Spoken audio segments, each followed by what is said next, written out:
I never expected to take up this narrative again, but here I am with the dog-eared folded pages open on the desk in front of me.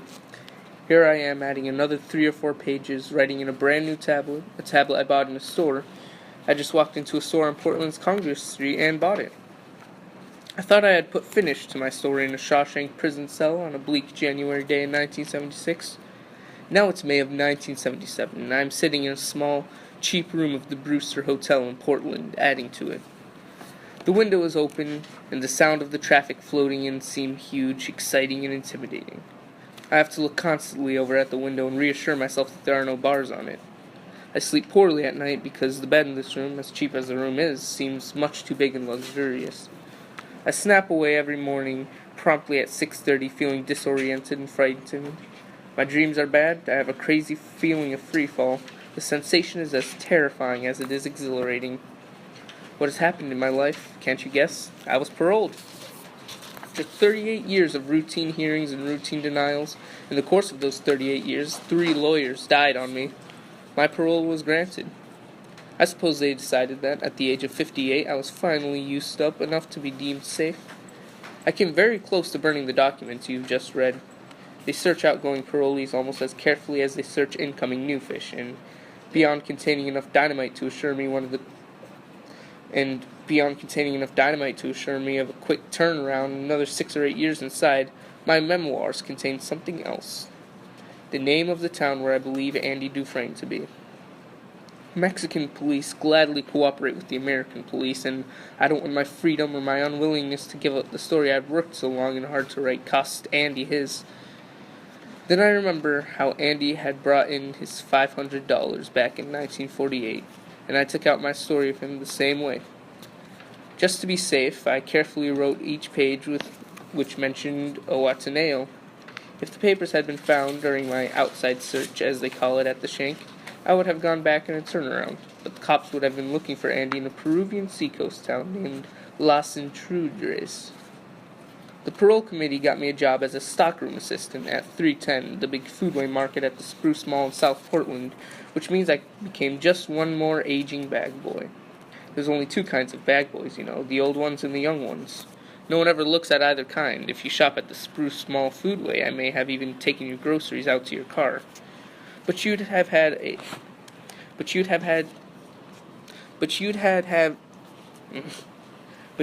to have shopped there between March and April of 1977, because that's as long as I worked there.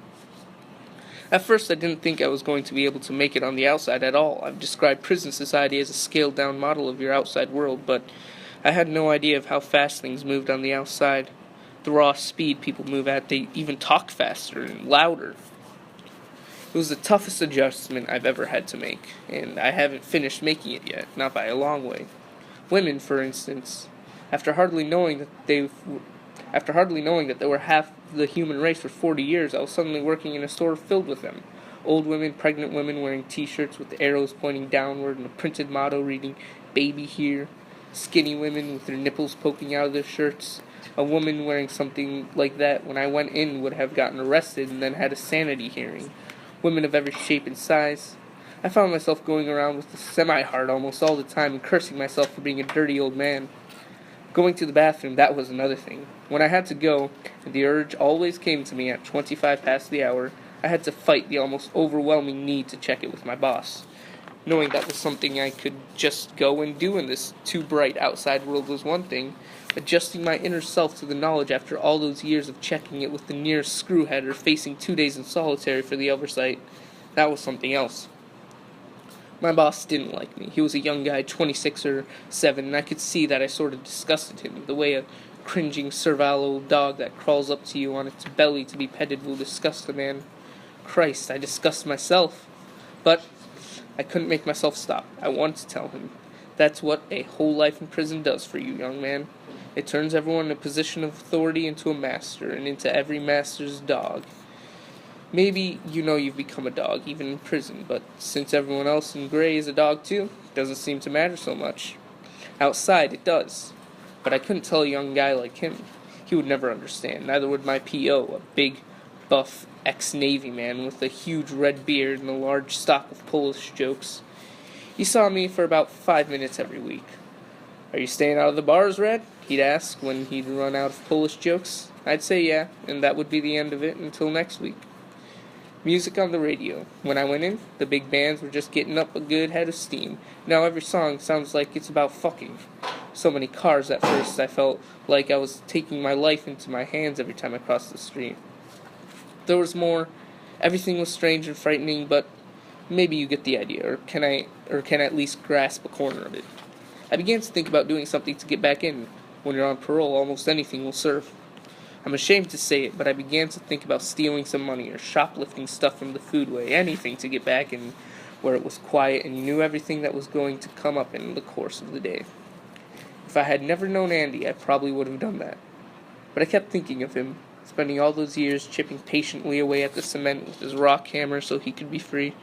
I thought of that, and it made me ashamed, and I dropped the idea again. Oh, you can see he had more reason to be free than I did. He had a new identity and a lot of money, but that's not really true, you know.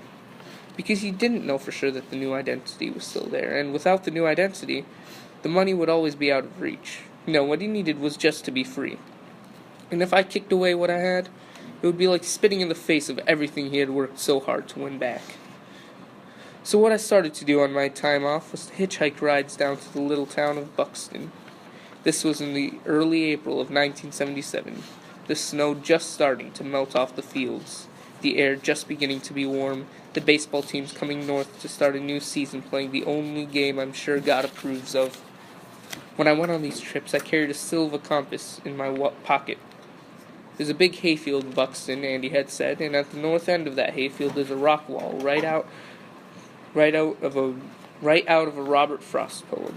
And somewhere along the base of that wall is a rock that has no earthly business in the main hayfield. A fool's errand, you say?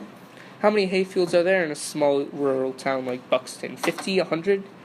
Speaking from personal experience, I'd put it at even higher than that, if you add in the fields now cultivated, which might have been hay grass when Andy went in. Even if I did find the right one, I might never know it, because I might overlook that black piece of volcanic glass, or, much more likely, Andy put it into his pocket and took it with him.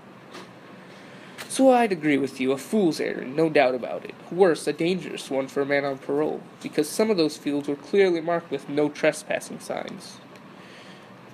And, as I've said, they're more than happy to slam your ass back inside if you get out of line. A fool's errand, but so is chipping at a black concrete wall for 27 years. And when you're no longer the man who can get it for you and just an old bag boy, it's nice to have a hobby to take your mind off your new life.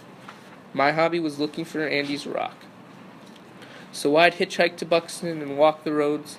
I'd listen to the birds, to the spring runoff in the culverts, examine the bottles the retreating snows had revealed, all useless non-returnables. I'm sorry to say the world seems to have gotten awfully spendthrift since I went into the slam and looking for hayfields. Most of them could be eliminated right off, no rock walls. Others had rock walls, but my compass told me they were facing the wrong direction. I walked these wrong ones anyway. It was a comfortable thing to be doing, and on those outings I really felt free, at peace. An old dog walked with me one Saturday, and one day I saw a winter skinny deer. Then came April 23rd, a day I'll never forget, even if I live another 58 years. It was a balmy Sunday afternoon, and I was walking up what a little boy fishing from a bridge told me was called the Old Smith Road. I had taken lunch in a brown foodway bag and had eaten it sitting on a rock by the road. When I was done, I carefully buried my leavings, as my dad taught me before he died, when I was a sprat, no older than the fisherman who had named the road for me. Around 2 o'clock, I came to a big field on my left.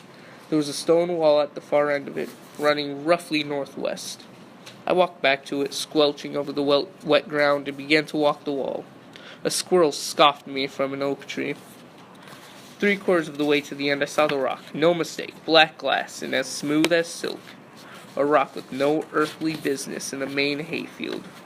For a long time, I just looked at it, feeling that I might cry for whatever reason. The squirrel had followed me, and it was still chattering away. My heart was beating madly.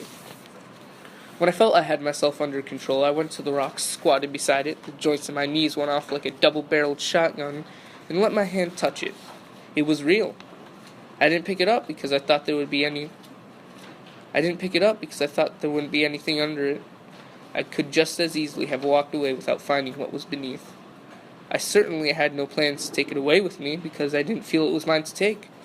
I had a feeling that taking that rock from the field would have been the worst kind of theft. No, I only picked it up to feel it better, to get the heft of the thing, and, I suppose, to prove its reality by feeling its satiny texture against my skin. I had to look at what was underneath for a long time. My eyes saw it, but it took a while for my mind to catch up. It was an envelope, carefully wrapped in a plastic bag to keep away the damp. My name was written across the front in Andy's clear script.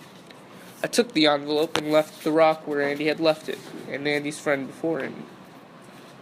Dear Red, if you're reading this, then you're out. One way or another, you're out. And if you followed along this far, you might be willing to come a little further. I think you remember the name of the town, don't you? I could use a good man to help me get my project on wheels. Meantime, have a drink with me and do think it over. I will be keeping an eye out for you. Remember that hope is a good thing, Red. Maybe the best of things, and no good thing ever dies.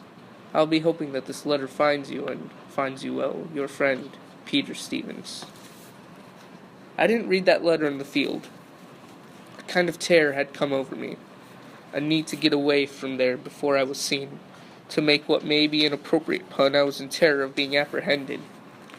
I went back to my room and read it there, with the smell of old men's dinner drifting up the stairwell to me. Beef-a-roni, rice-a-roni, noodle-roni.